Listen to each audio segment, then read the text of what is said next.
જય શ્રી કૃષ્ણ મિત્રો, આપ સૌ મિત્રોનું મારી ચેનલમાં હાર્દિક સ્વાગત છે. મિત્રો, પવિત્ર પુરુષોત્તમ માસને હવે થોડા દિવસો બાકી રહ્યા છે. આપ સૌ જપ તપ વ્રત ઉપવાસ દાન વગેરે કરી રહ્યા હશો અને પુણ્યનું ભાથું બાંધી રહ્યા હશો. આજની વિડીયોમાં આપણે પુરુષોત્તમ માસના 20મા દિવસની વાર્તા સાંભળશું. વાર્તાનું નામ છે ગોફણનો ઘા. મિત્રો, આપણે ઘણી વખત જોયું છે કે પડોશી હોય કે સગા સંબંધી હોય કે કોઈ મિત્ર હોય, એક મિત્ર બીજા મિત્રની પ્રગતિ જોઈ, સફળતા જોઈ, અથવા કોઈ પડોશીની સફળતા કે પૈસો વધારે જોઈને ઈર્ષાવૃત્તિ બીજાના મનમાં જાગે છે. પણ જોવામાં આવ્યું છે કે આ ઈર્ષાવૃત્તિથી કોઈને કંઈ આજ સુધી ફાયદો થયો નથી. માટે સાદું સરળ જીવન જીવવું અને પ્રભુનું ભજન કરવું. આજની વાર્તાનો આ જ સાર છે. આપે જો હજી સુધી ચેનલને સબસ્ક્રાઈબ ન કરી હોય તો કૃપયા કરી લેશો. પુરુષોત્તમ માસની વાર્તા, મહાત્મ્ય વગેરે આપને સમયસર સાંભળવા મળતા રહે.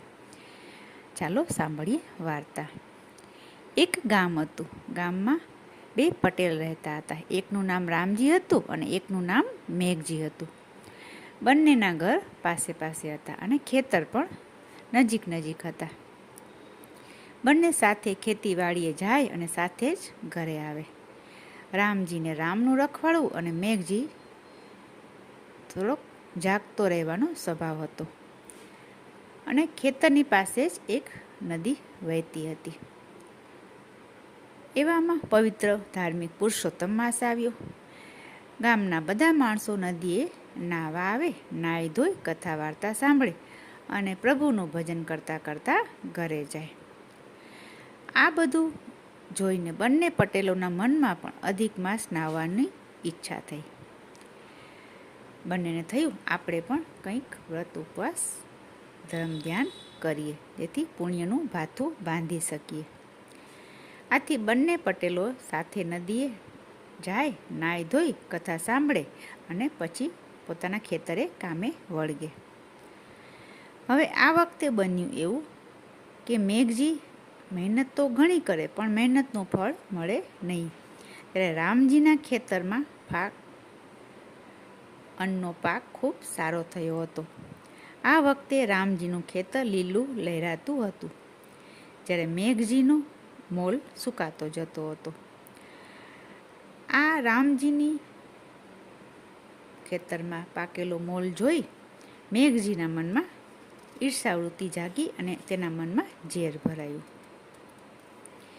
મેઘજીના ખેતરમાં હરાયા ઢોર આવે તો તે લાકડી લઈ રામજીના ખેતર તરફ હાંકી કાઢે. સુડા ટુવે તો પણ ગોફળનો ઘા મારી રામજીના ખેતર ભણી તેને કરી દે. આમ ધીરે ધીરે હરાયા ઢોર અને પશુ પંખી પાસે મેઘજીએ રામજીનું ખેતર ભેળાવી દીધું, એટલે કે રામજીનું ખેતરના હેવાયા કરી દીધા. ત્યાર પછી તેના જીવને શાંતિ વળી. પણ રામજી ખૂબ સરળ સ્વભાવનો ખેડૂત હતો, ભલો ભોળો માણસ હતો. રામજી કહે, ક્યાં આપણે અનાજ પકવીએ છીએ, ભગવાન પકવે છે, તેમાં માણસની સાથે સાથે પશુ પંખીનો પણ ભાગ હોવો જોઈએ. આવું માનીને ચકલા ચણે તો ચડવા દે, ગોફળ તો એણે ક્યારેય હાથમાં ઝાલી જ ન હતી.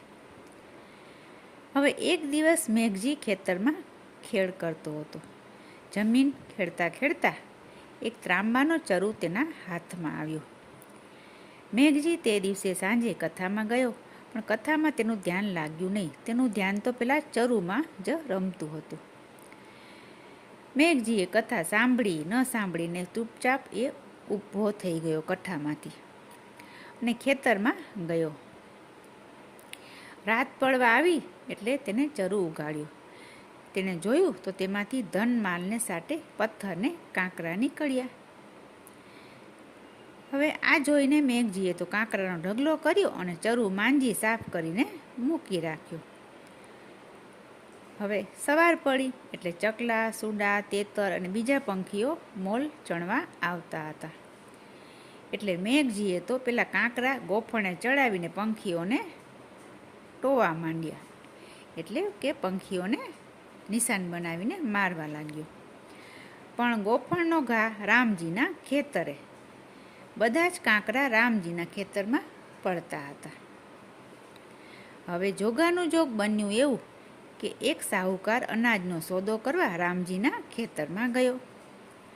રામજીએ ખેતરમાં પડેલા કાંકરા વીણી વીણીને ઢગલો કરી રાખ્યો હતો. હવે સાહુકાર ખૂબ પારખું નજરનો હતો. સાહુકારની નજર આ કાંકરા ઉપર પડી. સાહુકારે કહ્યું, ભાઈ રામજી, તારે આ કાંકરા આપવા છે? રામજી કહે, લઈ જાઓ ને, કોણે તમને ના પાડી છે? ભોળા હૃદયના રામજીને છેતરવાની પેલા સાહુકારની હિંમત ચાલી નહીં. સાહુકારે કહ્યું, ભાઈ, આ કાંકરા નથી, આ તો સાચા હીરા છે. જો હું થોડીક મહેનત કરીને પહેલ પડાવીશ તો આના મને લાખો રૂપિયા ઉપજશે. બોલ, તને 25,000 રૂપિયા આપું અને તેના બદલામાં તું મને આ હીરા આપી દે. સાહુકારની વાત સાંભળી રામજી તો ખૂબ આશ્ચર્યમાં પડી ગયો. આજે તેણે કથામાં ભોળા ભગવાનની વાત સાંભળેલી તે એને યાદ આવી ગઈ. તેણે થયું, આ બધું ભગવાનની કૃપાથી જ થયું હોવું જોઈએ. આથી તે માની ગયો અને તેને સાહુકારને કહ્યું, ભલે 25,000 આપો. સાહુકારે રૂપિયા ગણી આપ્યા અને મેઘજીના ખેતરમાં ત્યાંથી પછી તે ગયો.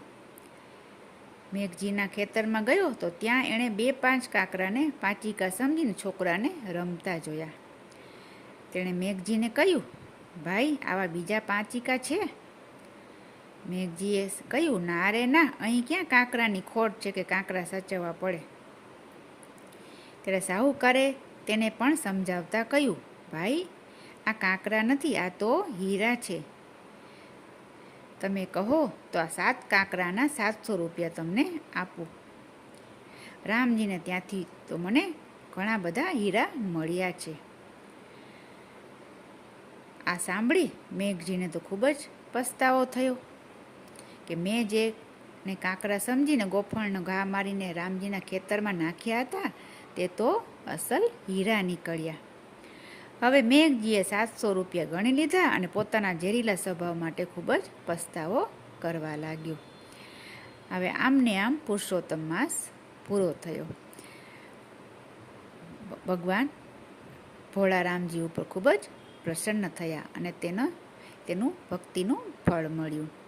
રામજીએ તો ધામધૂમથી પુરુષોત્તમ માસના છેલ્લા દિવસનું ઉજવણું કર્યું અને વધેલા પૈસા પુણ્યદાનમાં વાપર્યા.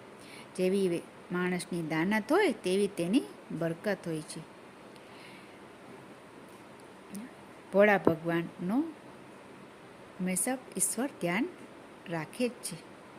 જય પુરુષોત્તમ ભગવાન, જેવા રામજીને ફળ્યા તેવા સૌ કોઈને ફળજો. આશા રાખું છું મિત્રો વિડીયો આપને સારી લાગી હશે.